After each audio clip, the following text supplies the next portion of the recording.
रेहाना और रवि की शादी के वक्त रवि के पास कुछ नहीं था। रेहाना, तुमने मुझसे शादी करके एहसान किया है। मुझसे ज्यादा तो तुम कमाती हो। अरे तो क्या हुआ, एक दिन आएगा रवि कि तुम खूब पैसा कमाओगे। मुझे तुम पर पूरा विश्वास है। रवि और रेहाना खुद को स्टैंड करने के लिए पूरी मेहनत करते। रेहाना, मैं नौकरी नहीं करना चाहता हूँ। तो कोई बात नहीं, मैं नौकरी करके घर चलाती हूँ, तुम बिजनेस सेट करने की कोशिश करो। एक दिन रेहाना, तुम जानती हो, मैंने जो विज्ञापन बनाने वाली कंपनी खोली थी ना, उसे बड़ी ब्रांड का ऑफर आया है। अब हम लोगों के दिन प्यारे न्यारे हो गए हैं। मैं जानती थी रवि कि एक दिन तुम सेटल हो जाओगे। रवि का काम अच्छा चल जाता है। एक दिन वो रेहाना से कहता है, रेहाना, अब हम लोगों का बच्चा भी हो गया है। बहुत छोटा है वो, उसका ख्याल कैसे रखेंगे हम? कैसे क्या, मैं गांव से माँ को लेकर आ जाती हूँ। नौकरी से हाफ डे ले लिया करूंगी। अभी तो वो छोटा है, स्कूल जाने तक मैं मैनेज कर लूंगी। देखो रेहाना, मैं अब अच्छा कमा रहा हूँ। तुमको नौकरी करके परेशान होने की कोई जरूरत नहीं है। अरे कैसी बात कर रहे हैं, मैं अपनी लगी लगाई नौकरी कैसे छोड़ दूं? और मैंने तो सुना है हम लोगों को कुछ ही महीनों में सरकारी नौकरी मिल जाएगी। सरकारी नौकरी में कितना कमा लोगी? उतने में तो मैं ड्राइवर रख लूंगा। रेहाना को रवि की बात का थोड़ा बुरा तो लगता है। कम से कम मेरी नौकरी की इतनी बेइज्जती मत करो। भूल गए, इसी नौकरी के बदौलत तुमने अपना बिजनेस खड़ा किया है। अरे वो तो मैं किसी के भरोसे भी कर लेता। देखो, अपने बच्चे को संभालो, घर का काम करो। अब बाहर जाती तुम अच्छी नहीं लगती हो। रेहाना रवि के कहने पर नौकरी तो छोड़ देती है, लेकिन अब बड़े से घर में उसकी कीमत किसी नौकर से कम नहीं होती। एक दिन रवि का दोस्त आता है। भाभी, हम लोग तो आपको तब से जानते हैं जब से आप लोग शादी होकर इस शहर में आए थे। आपकी बदौलत ही सारा बिजनेस खड़ा हुआ है। ये किस्मत तो आप ही की है भाभी। हाँ हाँ भाई, हमारी मेहनत तो कुछ है ही नहीं। अरे होगी, लेकिन भाभी की किस्मत के आगे कुछ नहीं। दोस्त वहां से चला जाता है, लेकिन रवि का गुस्सा 7वें आसमान में होता है। देखा कैसे बोल रहा था? अरे बिल्कुल अच्छा आदमी नहीं है ये। कैसी बात कर रहे हैं आप? प्रशांत भैया तो बहुत अच्छे इंसान है रवि। कैसे उन्होंने हमारे मुश्किल वक्त में हमारा साथ दिया था। अरे था पैसा तो साथ दिया, नहीं तो कौन पूछता है? रवि का व्यवहार पैसा आते ही अलग हो गया। वो बंदे को बंदा नहीं समझता। घमंड से घिरे रवि ने तो एक दिन हद ही कर दी। रेहाना, मैं अब तुम्हारे साथ नहीं रह सकता हूँ। क्या क्या बकवास कर रहे हो रवि? क्या कहना चाहते हो? और क्यों नहीं रह सकते तुम मेरे साथ? देखो, मुझे कोई और पसंद है और उसने साथ रहने पर बस यही शर्त रखी है कि मुझे तुम्हें तलाक देना होगा।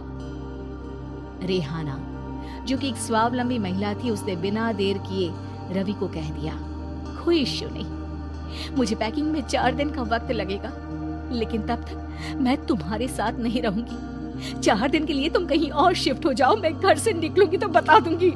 रवि घर छोड़कर चला जाता है। रेहाना को दुख होता है, वो रोती है, लेकिन व्यवहार से स्ट्रॉन्ग रेहाना को पति के वापस आने का और उसे सबक सिखाने का पूरा भरोसा था।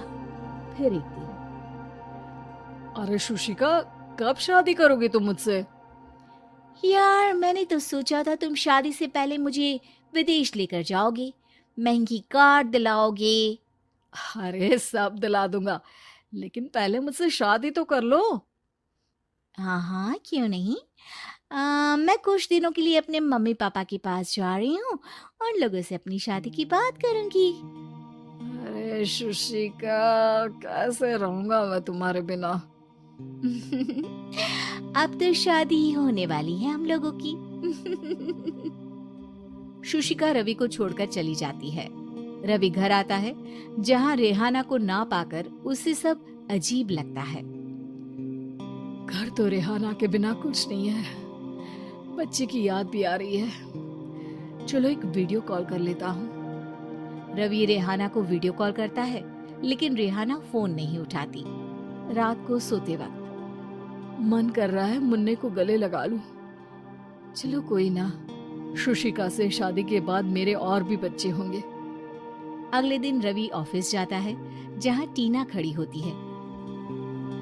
सर, आपने अपने नए ऐड के लिए मॉडल की रिक्वायरमेंट डाली थी ना, मैं उसी के लिए आई हूँ। रवि टीना को देखकर खुश हो जाता है। अब शादी हो गई है तुम्हारी? नहीं सर, बस अच्छा सा हैंडसम और अमीर लड़का देख रहे हैं मेरे मम्मी पापा। रवि के दिमाग से तो टीना को देखकर शुशिका का ख्याल भी खत्म हो जाता है। अरे यार, ये लड़की मिल जाए कितनी सुंदर है। शुशिका तो इसके आगे कुछ नहीं है। क्या तुम्हें ऐसा नहीं लगता कि मुझसे मिलकर तुम्हारी ये खोज खत्म हो गई है? आप तो 2 बच्चों की पापा लग रहे हैं। अरे नहीं नहीं, मेरी शादी तो हुई थी, लेकिन बीवी को किसी और से प्यार था, मुझे छोड़कर चली गई। खैर, टीना की दोस्ती रवि से हो जाती है, लेकिन 1 महीने बाद शुशिका रवि के पास वापस आती है। मेरे मम्मी पापा तुमसे मिलना चाहते हैं, लेकिन उन लोगों को ये मत बताना कि तुम पहले से शादीशुदा हो। और हाँ, शादी से पहले अपनी सारी प्रॉपर्टी तुमको मेरे नाम करनी होगी। अरे पागल, अब मैं तुमसे शादी ही नहीं करना चाहता। भला ऐसी लालची औरत से कौन शादी करेगा? तभी वहाँ टीना आ जाती है। रवि, ये पागल सी औरत कौन है? देखो, तुमने ही कह दिया ना पागल, तो पागल ही है। पता नहीं कौन है, कह रही है शादी कर लो, लेकिन शादी से पहले अपनी सारी प्रॉपर्टी मेरे नाम कर दो। बोल तो सही रही है। वैसे तुम जानती हो, मेरी एक सहेली है, उसके पति ने उसे पैसा आते ही छोड़ दिया, जबकि उसको खड़ा करने वाली ही मेरी सहेली थी। और मुझे भी भरोसा नहीं है। अगर मैं भी तुमसे शादी करूंगी तो तभी जब तुम मेरे नाम अपनी सारी प्रॉपर्टी कर दोगी। अरे हाँ, क्यों नहीं, बिल्कुल कर दूंगा। रवि और टीना की शादी की तारीख तय हो जाती है। वो अपनी सारी प्रॉपर्टी के कागज लेकर शादी वाली जगह पर पहुंचता है, लेकिन वहां टीना आती नहीं। रवि टीना को मैसेज करता है, कहाँ हो?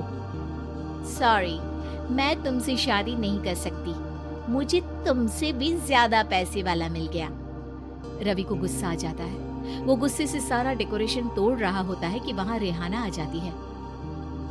सर, क्या हो गया? क्या डेकोरेशन पसंद नहीं आई आपको? तुम यहाँ क्या कर रही हो? मैं यहाँ की डेकोरेटर हूँ। क्या आपको पसंद नहीं आई यहाँ की सजावट? रवि दौड़कर रेहाना के गले लग जाता है। मुझे माफ कर दो रेहाना। रवि रेहाना के गले लग जाता है और रेहाना टीना को थैंक्स का मैसेज करती है।